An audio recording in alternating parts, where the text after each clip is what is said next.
Bayangkan kalau seandainya mata kita itu nyewa, sewa, 1 bulannya 1 juta, satu, ya 1 juta murah, 10 juta satu nyewa.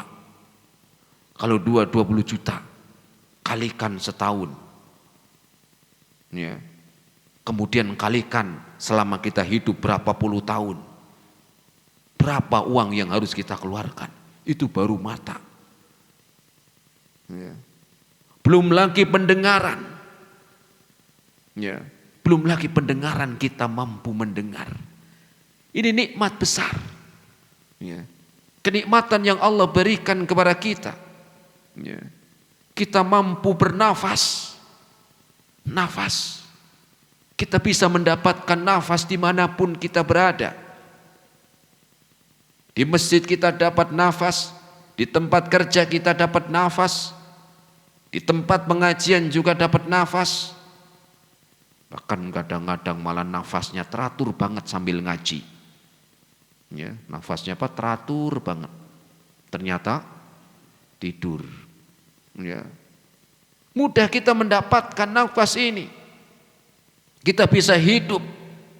Bayangkan kalau seandainya kita nggak bisa nafas, ya, 10 menit, 15 menit, fa inna lillahi wa inna ilaihi raji'un. Kita bisa bernafas, menghirup udara, itu pun masih disaring dengan hidung yang kita miliki. Nikmat mana yang kita dustakan? Ya. Allah kasih yang ada di dalam badan kita, dikasih jantung. Dengan jantung ini kita mampu apa? Jantung ini memompa darah untuk mengalirkan darah secara apa? Secara maksimal, normal. Kita bisa hidup. Jantung kita bisa bawa kemana-mana. Bayangkan orang yang sakit jantung, yang harus berapa hari sekali dia harus cuci darah. Itu pun gak boleh ditinggal kemana-mana. Harus dibawa. Ya, alat untuk cuci darahnya, ya, 3 hari 4 hari sekali harus cuci darah dengan biaya yang tidak murah. Kita masih diberikan jantung yang normal, gratis. Maka selayaknya kita untuk beribadah hanya kepada Allah Subhanahu wa ta'ala. Makanya dalam zikir ini disebutkan tadi, kenapa kita setelah diperintahkan, setelah kita mengucapkan syahadat, kemudian kewajiban kita hanya beribadah kepada Allah, karena Allah yang telah banyak memberikan kepada kita nikmat. Lahu ni'matu wa lahul fadlu wa lahu tsana'ul hasanu, dan seluruh kenikmatan dan anugerah dan kebaikan, pujian-pujian yang baik, semua milik Allah Subhanahu wa ta'ala. Kita bisa mendapatkan kesehatan, kita mendapatkan kesehatan yang sempurna. Ini satu nikmat besar, jemaah. Nikmat yang sangat banyak. Pekerjaan kita sampai hari ini, ya, berjalan dengan baik, kendaraan pun kita bisa menikmati, ya. Maka wajib kita bersyukur. Walaupun mungkin kita ada salah satu atau dua yang mungkin nikmat kita berkurang, tapi nikmat yang banyak lebih dari yang kurang. Ya. Kalau kita hari ini mungkin di dalam salah satu anggota badan kita kurang karena sakit, tetapi Allah masih memberikan nikmat yang lebih dari itu. Satu sakit tetapi ribuan nikmat yang kita rasakan masih banyak. Ya. Maka bersyukur nikmat yang Allah berikan kepada kita. Ya. Allah memberikan kita harta.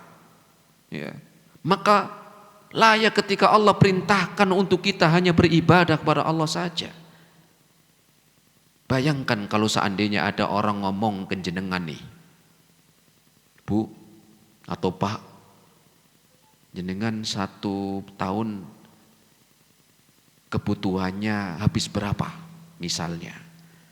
Oh, selama 1 tahun saya habis 50 juta.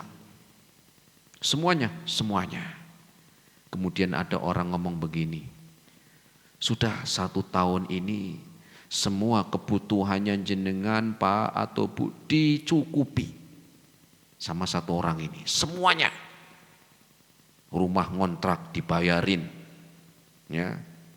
Kemudian bensin, beli pulsa, bayar listrik, bayar air, anak sekolah.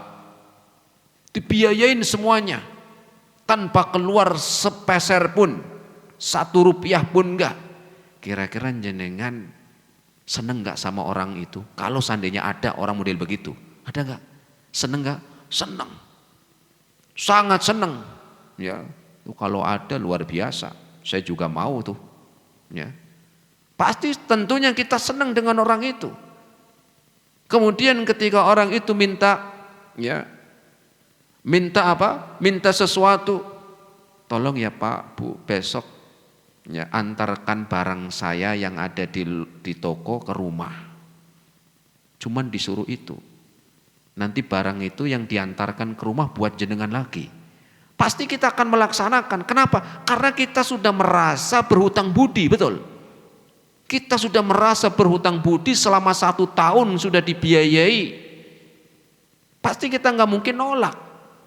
Ya. Siap laksanakan. Kenapa? Sudah berhutang budi. Nah sekarang siapa yang paling banyak memberikan kita nikmat? Enggak cuma 1 tahun. Selama jenengan hidup berapa puluh tahun. Siapa yang ngasih mata, siapa yang ngasih pendengaran, siapa yang ngasih jantung, siapa yang ngasih nafas. Dari ujung rambut sampai ujung kaki, itu nikmat yang Allah berikan. Kok disuruh beribadah kepada Allah saja nggak mau? Ya. Maka tidak layak. Kalau ada manusia saja yang dia baik banget sama kita, tentu kita tidak akan pernah melupakan kebaikannya. Kita merasa berhutang budi. Allah lebih lagi jemaah. Ya, berapa lama kita hidup di dunia. Maka tidak pantas ketika kita menyekutukan Allah Subhanahu wa taala. Sehingga Allah sebutkan atau di dalam zikir ini disebutkan kenapa kita diperintahkan la na'budu illa iya. Kita tidak beribadah hanya kepada Allah. Karena Allah yang telah banyak memberikan nikmat. Dan wajar ketika Allah itu marah ketika ada hambanya yang tidak mau beribadah hanya kepada Allah. Karena Allah yang sudah menciptakan, Allah memberikan nikmat ibadahnya kepada jin. Allah marah, kenapa? Karena Allah sudah memberikan nikmat yang sangat banyak tidak terhitung. Tetapi disuruh ibadah hanya kepada Allah, tetapi ibadahnya nyembahnya manusia. Allah murka ketika Allah perintahkan untuk beribadah hanya kepada Allah. Karena Allah yang telah memberikan jasa besar kepada kita. Tetapi beribadahnya kepada hewan. Beribadahnya kepada berhala. Jenengan aja lah misalnya lagi. Ya. Suami yang sudah kerja dari pagi sampai malam. Kerja dari pagi sampai malam untuk nafkahin istrinya. Kemudian untuk membelikan kebutuhannya. Dicukupi semua kebutuhannya, kerja dari pagi setiap hari. Sampai hari libur aja tetap kerja. Ya. Kemudian istri yang sudah dikasih nikmat, diberikan kebutuhan hidupnya, diberikan ke semuanya di dalam kebutuhan sehari-hari. Kemudian dia apa? Dia melayani orang lain. Ya. Selingkuh misalnya, ya, naudzubillah ya. Kira-kira suami marah enggak? Ya bukan marah lagi, banget. Ya.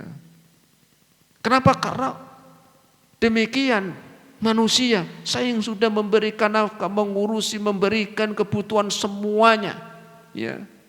Tetapi istrinya dicium sama orang lain, marah enggak? Marah. Ya. Bagaimana dengan Allah yang sudah memberikan kita nikmat yang tidak terhitung, tetapi suruh ibadah hanya kepada Allah saja, ibadahnya ke jin. Kemudian doa yang setelahnya, lahu ni'matu wa lahul fadlu wa lahu tsana'ul hasanu la ilaha illallah mukhlisina lahuddin. Mukhlisina lahuddin. Hendaklah ikhlas di dalam beribadah. Ikhlas di dalam beribadah. Tidak boleh kita sekutukan, ya. Kita tidak boleh menyekutukan Allah Subhanahu wa taala. Di dalam kita beribadah, di dalam sholat kita, bacaan Quran kita, dalam kita belajar agama, kita puasa, sholat, haji, maka tidak boleh kita mengharapkan kecuali hanya kepada Allah. Kita mengharapkan pahala, kita mengharapkan keselamatan, kita mengharapkan masuk surga. Ya. Mukhlisina lahuddin. Allah perintahkan kita hanya beribadah kepada Allah Subhanahu wa taala. Di dalam ibadah-ibadah yang kita laksanakan, bukan mengharapkan pujian manusia, bukan mengharapkan jabatan, bukan mengharapkan harta, bukan juga mengharapkan kedudukan, tetapi ibadah yang kita lakukan adalah mukhlisina lahuddin. Mukhlisin yaitu mengikhlaskan ibadah hanya kepada Allah. Karena manusia tidak memiliki surga, manusia tidak punya neraka, manusia tidak ada andil sama sekali di hari kiamat nanti. Sehingga kita beribadah mukhlisina lahuddin. Tidak boleh menyekutukan Allah Subhanahu wa taala. Sehingga ketika kita menerapkan ini, kita hanya beribadah kepada Allah karena kita menyadari bahwa nikmat yang kita rasakan sumbernya semua dari Allah Subhanahu wa taala. Maka kita diperintahkan istiqomah. Ketika kita istiqomah, tentunya ada orang-orang yang tidak senang dengan kita, sehingga Rasul pun mengajarkan apa? Ya di dalam zikir tadi, walau karihal kafirun. Walaupun orang-orang kafir, walaupun mereka orang-orang yang tidak beriman, mereka membenci, biarin aja. Biarin aja. Ya. Di dalam kita mengamalkan agama, istiqomah di atas tauhid, kemudian kita beribadah hanya kepada Allah Subhanahu wa taala, tentu ada orang-orang yang tidak senang dengan kita. Walau karihal kafirun. Ya. Maka orang-orang yang tidak beriman benci kepada kita. Maka kita sabar. Kita diperintahkan sabar. Ya. Kenapa? Hidup di dunia tidak lama. Hidup di dunia tidak lama. Kita berkorban untuk ibadah kepada Allah. Istiqomah mentauhidkan Allah Subhanahu wa taala di dunia enggak lama. Di dunia berapa lama? Rasul mengatakan a'maru ummati ma baina sittina wa sab'in. Umur umatku itu antara 60 sampai 70 tahun. Sisanya mau apa? Bahkan banyak yang meninggal dunia sebelum umur 60 tahun. Selebihnya panjang waktu yang melelahkan. Selebihnya waktu yang panjang bukan ribuan, mungkin jutaan, lebih tahunan. Allah sebutkan di dalam Al-Quran, wa inna yawman inda rabbika ka alfi sanatin mimma ta'udun. Allah Subhanahu wa taala berfirman dalam Al-Quran dalam surat Al-Hajj, dan satu hari setelah engkau meninggal dunia di sisi Allah itu satu harinya seperti 1000 tahun yang kalian hitung di dunia. Itu satu harinya seperti 1000 tahun yang kalian hitung di dunia. Bayangkan. Maka sabar di dalam kita beribadah kepada Allah. Berkorban atas celaan manusia, atas hinaan manusia, rintangan manusia, karena di dunia sebentar, tetapi nikmat setelah itu panjang. Tetapi kalau kita sebaliknya tidak sabar, tidak berkorban dengan hinaan, dengan cacian, dengan kebencian orang-orang yang tidak beriman kepada Allah Subhanahu wa taala, kemudian kita mengikuti mereka, maka kerugian dan kesengsaraan kepada kita yang waktunya sangat panjang. Maka orang yang cerdas maka akan memilih waktu yang sebentar dengan berkorban, tetapi akan mendapatkan balasan kenikmatan dengan waktu yang sangat panjang. Sebaliknya orang yang kurang cerdas, maka bukan, ya kalau ngomong bodoh kok kayaknya kasar banget nih, ya.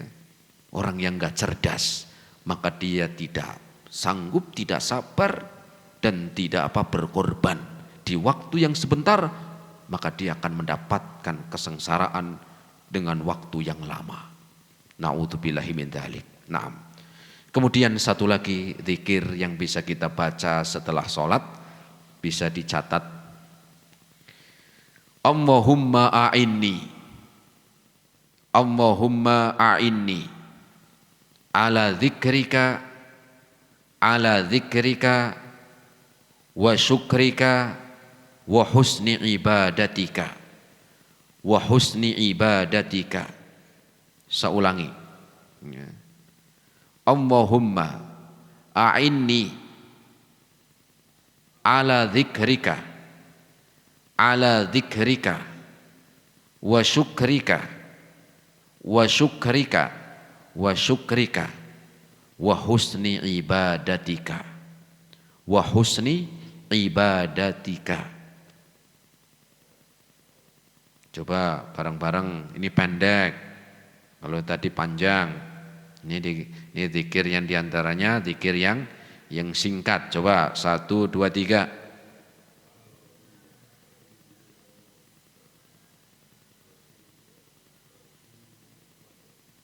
Ya, itu ya diantara zikir yang Rasul baca setelah sholat. Ya, Allahumma a'inni ala zikrika wa syukrika wa husni ibadatika. Apa artinya? Ya Allah, tolonglah aku agar selalu mengingatmu. Ya Allah, tolonglah agar aku selalu mengingatmu. Kita mengingat Allah itu atas pertolongan Allah Subhanahu wa ta'ala. A'inni ala dzikrika. Ya Allah, tolonglah kami untuk selalu mengingatmu. Wa syukrika, dan tolonglah kami, tolonglah aku untuk selalu bersyukur. Untuk selalu bersyukur. Wa husni ibadatika, dan tolonglah aku agar terus memperbaiki ibadahku kepada Engkau ya Allah. Agar aku memperbagus di dalam ibadah kepada Engkau ya Allah.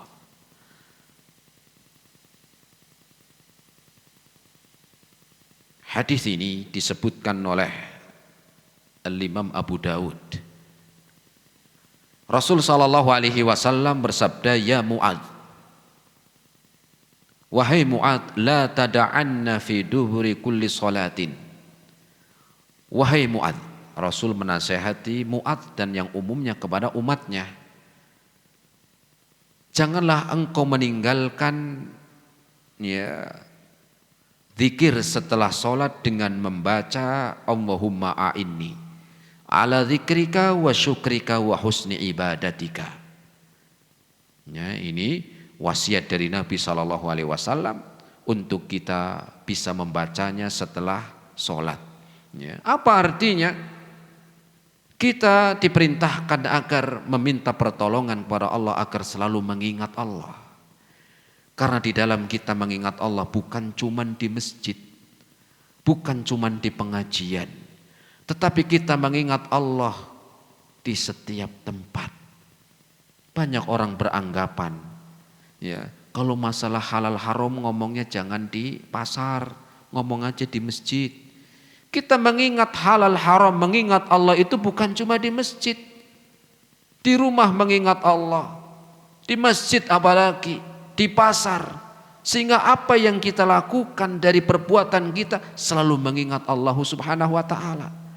Di masjid kita mengingat Allah Subhanahu wa ta'ala, di dalam pasar pun kita mengingat Allah. Dengan apa? Kita berdagang dengan jujur. Tidak boleh mengurangi timbangan. Ya, tidak boleh dusta. Modalnya 50.000 ditawar 80.000. Oh, enggak dapat. Modalnya aja belum dapat, Bu. Modal 50.000, ada yang nawar 80.000, ngomongnya modal belum dapat. Ya. Udah gitu ada yang ngurangin timbangan. Ya, beli sayur 1 kilo, di rumah ditimbang lagi kok kurang 2 on. Ini yang benar timbangannya yang mana? Belum lagi dusta, ngomong barang KW ngomongnya asli. Wow, ini asli. Padahal barang apa? KW. Maka kita diperintahkan mengingat Allah walaupun di pasar. Ya, di rumah juga demikian. Ya, bagaimana kita mengingat Allah di rumah? Ya, maka kita mengingat ketika mendidik keluarga, ketika kita menasehati, ya, kemudian kita mengajak kepada ketaatan. Ini adalah mengingat Allah. Maka ini tidak bisa kita laksanakan kecuali atas pertolongan Allah Subhanahu wa taala. Sehingga kita diperintahkan Allahumma a'inni ala dzikrika. Ya Allah, tolonglah kami untuk terus selalu mengingatmu ya Allah. Wa syukrika, dan bantulah aku untuk selalu bersyukur. Karena memang manusia, ya, manusia itu seringkali lupa dengan nikmat. Ya. Manusia seringkali banyak lupa dengan nikmat yang Allah berikan. Sehingga kita diperintahkan untuk meminta kepada Allah untuk diberikan apa? Diberikan rasa syukur kepada Allah. Ya. Nikmat apa yang Allah berikan kepada kita terlalu banyak. Seandainya kita menghitung nikmat Allah, niscaya kita tidak akan pernah mampu menghitungnya. Walaupun mungkin, maaf, ada seorang yang mungkin buta, tetapi Allah memberikan nikmat yang banyak yang lainnya. Allah tidak cabut pendengarannya. Allah masih bisa berikan nafas. Allah masih bisa apa? Allah masih berikan dia bisa berbicara. Ya. Belum lagi nikmat-nikmat yang lain. Ya. Saya pernah melihat seorang di suatu pondok, orangnya buta jamaah. Dan ini enggak satu dua orang, banyak. Tetapi dia menghafal, dia hafal Al-Quran. Harusnya yang hafalkan kita yang ngeliat. Harusnya yang bisa ngeliat, tetapi apa? Walaupun dia diberikan demikian, tetap dia bersyukur. Ya.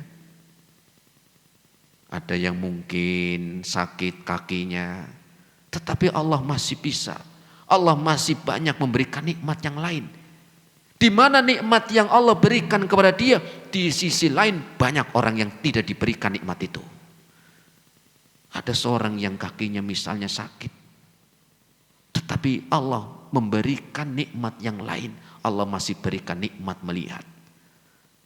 Di satu tempat yang lain, di tempat yang lain Allah tidak berikan dia, ya, nikmat penglihatan. Ya. Maka dengan itu kita bersyukur, walaupun salah satu dari nikmat itu Allah tidak apa. Itu juga sebagai kebaikan ketika bersabar menjadi pengangkat apa? Derajat, dan sebagai pemberi apa? Kebaikan di akhirat nanti. Ya. Masih banyak nikmat yang Allah berikan kepada kita. Ya, walaupun salah satu nikmatnya itu apa? Ya kurang, tetapi nikmat yang lain sangat banyak. Masih diberikan kita pendengaran, penglihatan, nafas, hidung, mulut, ya, gigi, ya nikmat. Ya. Maka nikmat mana yang kita dustakan? Maka kita bersyukur kepada Allah Subhanahu wa taala. Wa husni ibadatika. Ya Allah, dan tolonglah kami untuk bisa selalu memperbaiki ibadah kami. Kita beribadah semakin hari harusnya kita semakin baik. Ya, semakin baik di dalam ibadah. Kenapa? Karena hakikatnya bertambahnya hari itu waktu kita semakin terbatas. Maka perbaikilah ibadah kita. Semakin hari bertambah hari, bertambahnya hari, bergantinya waktu, maka terus kita perbaiki di dalam ibadah kepada Allah. Bukan semakin jauh. Kenapa? Karena umur kita semakin terbatas. Kita sudah ditentukan tahunnya, sudah ditentukan tambahan bulannya, sudah ditentukan tambahan pekan, dan sudah ditentukan harinya dan jamnya, serta menit dan detiknya sudah ditentukan. Maka teruslah untuk memperbaiki ibadah kita kepada Allah Subhanahu wa ta'ala. Ini yang bisa kita sampaikan. pada kesempatan sore hari ini tentang bahasan zikir setelah sholat. Semoga bisa kita amalkan dan semoga Allah Subhanahu wa taala mengampuni dosa-dosa kita semuanya. Terima kasih atas segala perhatiannya. Mohon maaf atas segala kekurangannya. Kita akhiri subhanakallahumma bihamdika asyhadu an la ilaha illa anta astaghfiruka wa atubu ilaik. Wassalamualaikum warahmatullahi wabarakatuh.